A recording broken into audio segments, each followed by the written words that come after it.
This is a continuation of The Big Time by Fritz Leiber, comprising chapters 12 and 13. Chapter 12, A Big Opportunity. Now is a bearable burden. What buckles the back is the added weight of the past's mistakes and the future's fears. I had to learn to close the front door to tomorrow and the back door to yesterday, and settle down to here and now. Anonymous. Nobody laughed at Eric's screwball sarcasms, and still I thought, yes, perish his hysterical little gray head, but he's half right. Lily's got the big thing now and she wants to serve it up to the rest of us on a platter. Only love doesn't cook and cut that way. Those weren't bad ideas she had about the maintainer, though, especially the one about the ghost girls doing the introverting. It would explain why there couldn't be introversion drill. The manual stuff about blue flashes being window dressing, and something disappearing without movement or transition, is the sort of thing that might not catch the attention. And I guess they gave the others something to think about too, for there wasn't any follow-up to Eric's frantic sniping. But I honestly didn't see where there was this big opportunity being stuck away in a gray sack in the void, and I began to wonder, and I got the strangest feeling, and I said to myself, "Hang on to your hat, Greta. It's hope." The dreadful thing about being a demon is that you have all time to range through, Lily was saying with a smile. You can never shut the back door to yesterday or the front door to tomorrow and simply live in the present. But now that's been done for us. The door is shut. We need never again rehash the past or the future. The spiders and snakes can never find us, for who ever heard of a place that was truly lost being rescued? And as those in the know have told me, introversion is the end as far as those outside are concerned. So we're safe from the spiders and snakes. We need never be slaves or enemies again. And we have a place in which to live our new lives. The place prepared for us from the beginning. She paused. Surely you understand what I mean. Sydney and Beauregard and Dr. Pieshkov are the ones who explained it to me. The place is a balanced aquarium, just like the cosmos. No one knows how many ages of big time it has been in use, without a bit of new material being brought in. Only luxuries and people, and not a bit of waste cast off. No one knows how many more ages it may not sustain life. I never heard of minor maintainers wearing out. We have all the future, all the security anyone can hope for. We have a place to live together. You know, she was dead right. And I realized that all the time I'd had the conviction in the back of my mind that we were going to suffocate or something if we didn't get a door open pretty quick. I should have known differently, if anybody should, because I'd once been in the place without a door for as long as 100 sleeps during a foxhole stretch of the Change War, and we'd had to start cycling our food and it had been okay. And then, because it is also the way my mind works, I started to picture in a flash the consequences of our living together, all by ourselves like Lily said. I began to pair people off. I couldn't help it. Let's see. 4 women, 6 men, 2 ETs. Greta, I said, you're going to be Miss Polly Andry for sure. We'll have a daily newspaper and folk dancing classes. We'll shut the bar except evenings. Bruce'll keep a rhymed history of the place. I even thought, though I knew this part was strictly silly, about schools and children. I wondered what cities would look like, or my little commandants. Don't go near the void, dears. Of course, that would be specially hard on the 2 ETs, but 7C at least wasn't so different, and the genetics boys had made some wonderful advances, and Maud ought to know about them, and there were some amazing gadgets in surgery when Doc sobered up, the patter of little hoofs. My fiancé spoke to you about carrying a peace message to the rest of the cosmos, Lily added, and bringing an end to the big change, and healing all the wounds that have been made in the little time. I looked at Bruce. His face was set and strained, as will happen to the best of them when a girl starts talking about her man's business, and I don't know why. But I said to myself, she's crucifying him. She's nailing him to his purpose as a woman will, even when there's not much point to it, as now. And Lily went on, it was a wonderful thought. But now we cannot carry or send any message, and I believe it is too late in any event for a peace message to do any good. The cosmos is too raveled by change. Too far gone. It will dissolve, fade, leave not a rack behind. We're the survivors. The torch of existence has been put in our hands. We may already be all that's left in the cosmos, for have you thought that the change winds may have died at their source? We may never reach another cosmos. We may drift forever in the void. But who of us has been introverted before? And who knows what we can or cannot do? We're a seed for a new future to grow from. Perhaps all doomed universes cast off seeds like this place. It's a seed. It's an embryo. Let it grow. She looked swiftly at Bruce and then at Sid, and she quoted, "Come, my friends, 'tis not too late to seek a newer world." I squeezed Sid's hand and I started to say something to him, but he didn't know I was there. He was listening to Lily quote Tennyson with his eyes entranced and his mouth open, as if he were imagining new things to put into it. Oh, Siddy. And then I saw the others were looking at her the same way. Ilhilihis was seeing finer feather forests than long-dead lunas grow. The greenhouse child Maud Apiaries Davies was stowing away on a starship bound for another galaxy, or thinking how different her life might have been, the children she might have had if she'd stayed on the planets and out of the change world. Even Eric looked as though he might be blitzing new universes and Mark subduing them for an 8-legged Führer Imperator. Bo was throbbing up a wider Mississippi in a bigger-than-life sidewheeler. Even I wasn't dreaming of a greater Chicago. Let's not go hog wild on this sort of thing, I told myself. But I did look up at the void, and I got a shiver, because I imagined it drawing away, and the whole place starting to grow. I truly meant what I said about a seed, Lily went on slowly. I know, as you all do, that there are no children in the change world, that there cannot be, that we all become instantly sterile, that what they call a curse is lifted from us girls, and we are no longer in bondage to the moon. She was right, all right. If there's one thing that's been proved 1,000,000 times in the change world, it's that. But we are no longer in the change world, Lily said softly. And its limitations should no longer apply to us, including that one. I feel deeply certain of it, but... She looked around slowly. We are 4 women here, and I thought one of us might have a surer indication. My eyes followed hers around like anybody's would. In fact, everybody was looking around except Maud, and she had the silliest look of surprise on her face, and it stayed there. And then, very carefully, she got down from the bar stool with her knitting. She looked at the half-finished pink bra with the long white needles stuck in it, and her eyes bugged bigger yet, as if she were expecting it to turn into a baby sweater right then and there.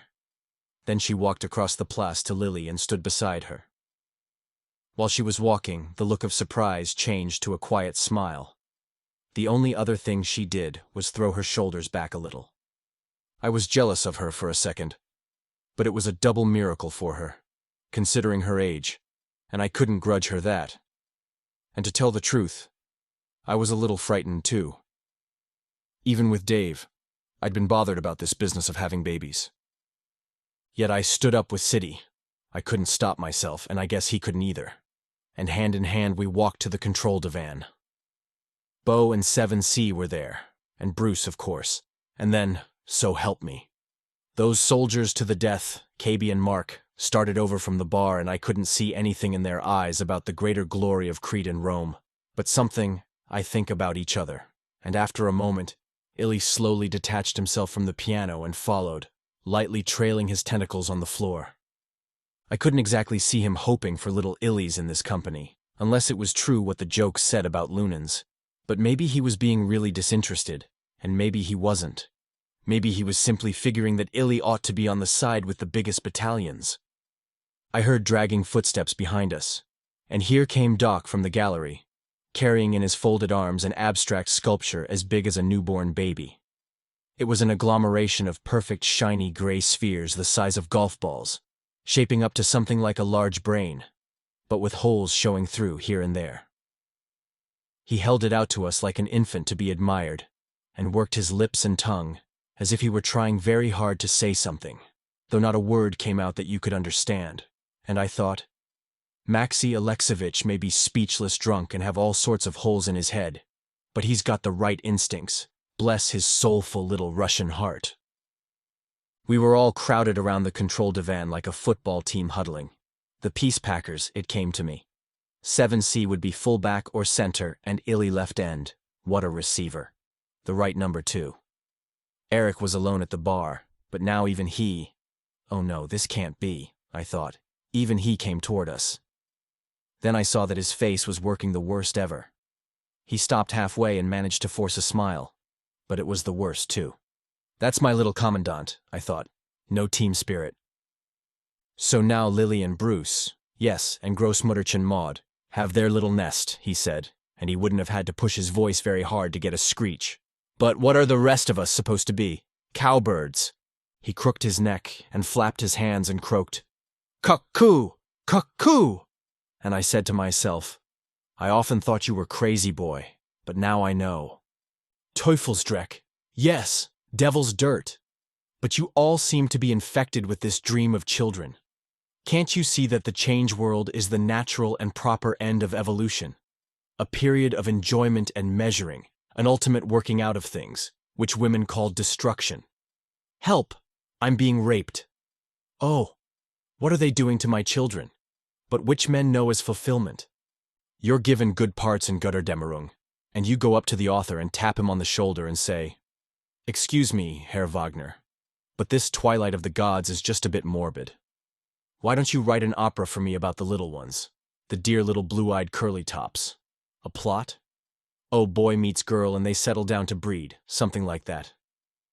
Devil's dirt doubled and damned. Have you thought what life will be like without a door to go out of to find freedom and adventure, to measure your courage and keenness? Do you want to grow long gray beards hobbling around this asteroid turned inside out? Putter around indoors to the end of your days, mooning about little baby cosmoses? Incidentally, with a live bomb for company. The cave, the womb, the little gray home in the nest? Is that what you want? It'll grow? Oh yes, like the city engulfing the wild wood, a proliferation of Kinder, Kirche, Küche. I should live so long. Women, how I hate their bright eyes as they look at me from the fireside, bent-shouldered, rocking, deeply happy to be old and say, "He's getting weak, he's giving out, soon I'll have to put him to bed and do the simplest things for him." Your filthy triple goddess, Kaby, the birther, bride, and barrier of man. Woman, the enfeebler, the fetterer, the crippler. Woman, and the curly-headed little cancer she wants. He lurched toward us, pointing at Lily. I never knew one who didn't want to cripple a man if you gave her the chance. Cripple him, swaddle him, clip his wings, grind him to sausage to mold another man, hers, a doll man. You hid the maintainer, you little smother hens, so you could have your nest and your Brucey. He stopped, gasping, and I expected someone to bop him one on the schnozzle, and I think he did too. I turned to Bruce and he was looking, I don't know how, guilty, anxious, angry, shaken, inspired all at once, and I wished people sometimes had simple suburban reactions like magazine stories. Then Eric made the mistake, if it was one, of turning toward Bruce and slowly staggering toward him, pawing the air with his hands as if he were going to collapse into his arms, and saying, "Don't let them get you, Bruce. Don't let them tie you down. Don't let them clip you, your words or your deeds. You're a soldier. Even when you talked about a peace message, you talked about doing some smashing of your own. No matter what you think and feel, Bruce, no matter how much lying you do and how much you hide, you're really not on their side." That did it. It didn't come soon enough or, I think, in the right spirit to please me. But I will say it for Bruce that he didn't muck it up by tipping or softening his punch. He took one step forward, and his shoulders spun, and his fist connected sweet and clean. As he did it, he said only one word, "Loki." And darn if that didn't switch me back to a campfire in the Indiana Dunes, and my mother telling me out of the Elder Saga about the malicious, sneering, all-spoiling Norse god, and how, when the other gods came to trap him in his hideaway by the river, he was on the point of finishing knotting a mysterious net big enough, I had imagined, to snare the whole universe, and that if they'd come a minute later, he would have. Eric was stretched on the floor, his head hitched up, rubbing his jaw and glaring at Bruce. Mark, who was standing beside me, moved a little, and I thought he was going to do something, maybe even clobber Bruce in the old spirit of, "You can't do that to my buddy," but he just shook his head and said, "Omnia vincit amor." I nudged him and said, "Meaning?" And he said, "Love licks everything." I'd never have expected it from a Roman, but he was half right at any rate. Lily had her victory. Bruce clearing the field for the marriage by laying out the woman-hating boyfriend who would be trying to get him to go out nights. At that moment, I think Bruce wanted Lily and a life with her more than he wanted to reform the change world. Sure, us women have our little victories, until the legions come, or the little corporal draws up his artillery, or the panzers roar down the road. Eric scrambled to his feet and stood there in a half-slump, half-crouch, still rubbing his jaw and glaring at Bruce over his hand, but making no move to continue the fight. And I studied his face and said to myself, if he can get a gun, he's going to shoot himself, I know. Bruce started to say something and hesitated, like I would have in his shoes, and just then Doc got one of his unpredictable inspirations and went weaving out toward Eric, holding out the sculpture and making deaf and dumb noises like he had to us. Eric looked at him as if he were going to kill him, and then grabbed the sculpture and swung it up over his head and smashed it down on the floor, and for a wonder, it didn't shatter. It just skidded along in one piece and stopped inches from my feet. That thing not breaking must have been the last straw for Eric. I swear I could see the red surge up through his eyes toward his brain. He swung around into the stores sector and ran the few steps between him and the bronze bomb chest. Everything got very slow motion for me, though I didn't do any moving. Almost every man started out after Eric. Bruce didn't, though, and City turned back after the first surge forward, while Illy squunched down for a leap, and it was between 7C's hairy shanks and Bo's scissoring white pants that I saw that under the microscope circle of death's heads, and watched Eric's finger go down on them in the order Kabi had given. 1, 3, 5, 6, 2, 4, 7. I was able to pray 7 distinct times that he'd make a mistake. He straightened up. Illy landed by the box like a huge silver spider, and his tentacles whipped futilely across its top. The others surged to a frightened halt around them. Eric's chest was heaving, but his voice was cool and collected as he said, "You mentioned something about our having a future, Miss Foster. Now you can make that more specific. Unless we get back to the cosmos and dump this box, or find a Spider A-Tech, or manage to call headquarters for guidance on disarming the bomb, we have a future exactly 30 minutes long." Chapter 13. The Tiger is Loose. But whence he was, or of what womb he bore, of beasts, or of the earth, I have not read. But certes was with milk of wolves and tigers fed. Spencer. I guess when they really push the button, or throw the switch, or spring the trap, or focus the beam, or what have you, you don't faint or go crazy or anything else convenient. I didn't.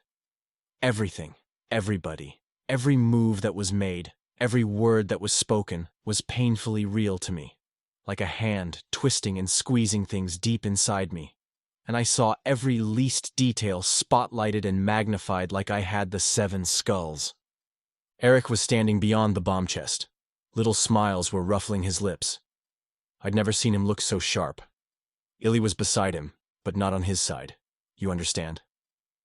Mark, 7C, and Bo were around the chest to the nearer side. Bo had dropped to a knee and was scanning the chest minutely, terror under control making him bend his head a little closer than he needed to for clear vision, but with his hands locked together behind his back, I guess to restrain the impulse to push any and everything that looked like a disarming button. Doc was sprawled face down on the nearest couch, out like a light, I suppose. Us 4 girls were still by the control divan. With KB, that surprised me, because she didn't look scared or frozen, but almost as intensely alive as Eric. Sid had turned back, as I'd said, and had one hand stretched out toward, but not touching the minor maintainer, and a look on his beardy face as if he were calling down death and destruction on every boozy rogue who had ever gone up from King's Lynn to Cambridge and London, and I realized why. If he'd thought of the minor maintainer a second sooner, he could have pinned Eric down with heavy gravity before he could touch the buttons. Bruce was resting one hand on the head of the control divan and was looking toward the group around the chest, toward Eric, I think, as if Eric had done something rather wonderful for him, though I can't imagine myself being tickled at being included in anybody's suicide surprise party. Bruce looked altogether too dreamy, Brahma blast him, for someone who must have the same steel-spiked thought in his head that I know darn well the rest of us had, that in 29 minutes or so, the place would be a sun in a bag. Eric was the first to get down to business, as I'd have laid any odds he would be. He had the jump on us, and he wasn't going to lose it. Well, when are you going to start getting Lily to tell us where she hid the maintainer? It has to be her. She was too certain it was gone forever when she talked. And Bruce must have seen from the bar who took the maintainer, and who would he cover up for but his girl. There he was plagiarizing my ideas, but I guess I was willing to sign them over to him in full if he got us the right pail of water for that time bomb. He glanced at his wrist. According to my caller, you have 29.5 minutes, including the time it will take to get a door or contact headquarters. When are you going to get busy on the girl? Bruce laughed a little, deprecatingly, so help me, and started toward him. Look here, old man, he said.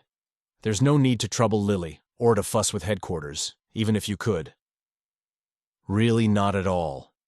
Not to mention that your surmises are quite unfounded, old chap, and I'm a bit surprised at your advancing them. But that's quite all right, because, as it happens, I'm an atomics technician, and I even worked on that very bomb. To disarm it, you just have to fiddle a bit with some of the ankhs, those hoopy little crosses. Here, let me… Allah il Allah. But it must have struck everybody as it did me as being just too incredible an assertion, too bloody British a bare-faced bluff, for Eric didn't have to say a word. Mark and Sevensey grabbed Bruce by the arms, one on each side, as he stooped toward the bronze chest, and they weren't gentle about it. Then Eric spoke. Oh no, Bruce. Very sporting of you to try to cover up for your girlfriend. But we aren't going to let ourselves be blown to stripped atoms 28 minutes too soon while you monkey with the buttons. The very thing Benson Carter warned against. And pray for a guesswork miracle. It's too thin, Bruce, when you come from 1917 and haven't been on the big time for 100 sleeps, and were calling for an A-Tech yourself a few hours ago. Much too thin. Bruce, something is going to happen that I'm afraid you won't like, but you're going to have to put up with it. That is, unless Miss Foster decides to be cooperative. I say, you fellows, let me go, Bruce demanded, struggling experimentally. I know it's a bit thick to swallow, and I did give you the wrong impression calling for an A-Tech, but I just wanted to capture your attention then. I didn't want to have to work on the bomb. Really, Eric, would they have ordered Benson Carter to pick us up unless one of us were an A-Tech? They'd be sure to include one in the Bally operation. When they're using patchwork tactics, Eric grinningly quoted back at him. KB spoke up beside me and said, Benson Carter was a magician of matter, and he was going on the operation disguised as an old woman. We have the cloak and hood with the other garments. And I wondered how this cold fish of a she-officer could be the same girl who was giving Mark slurpy looks not 10 minutes ago. Well? Eric asked, glancing at his collar and then swinging his eyes around at us, as if there must be some of the old Wehrmacht iron somewhere. We all found ourselves looking at Lily, and she was looking so sharp herself, so ready to jump and so at bay, that it was all I needed, at any rate, to make Eric's theory about the maintainer a rock-bottom certainty. Bruce must have realized the way our minds were working, for he started to struggle in earnest, and at the same time called, For God's sake, don't do anything to Lily. Let me loose, you idiots. Everything's true, I told you. I can save you from that bomb. 7C, you took my side against the spiders. You've nothing to lose. Sid, you're an Englishman. Bo, you're a gentleman, and you love her too. For God's sake, stop them.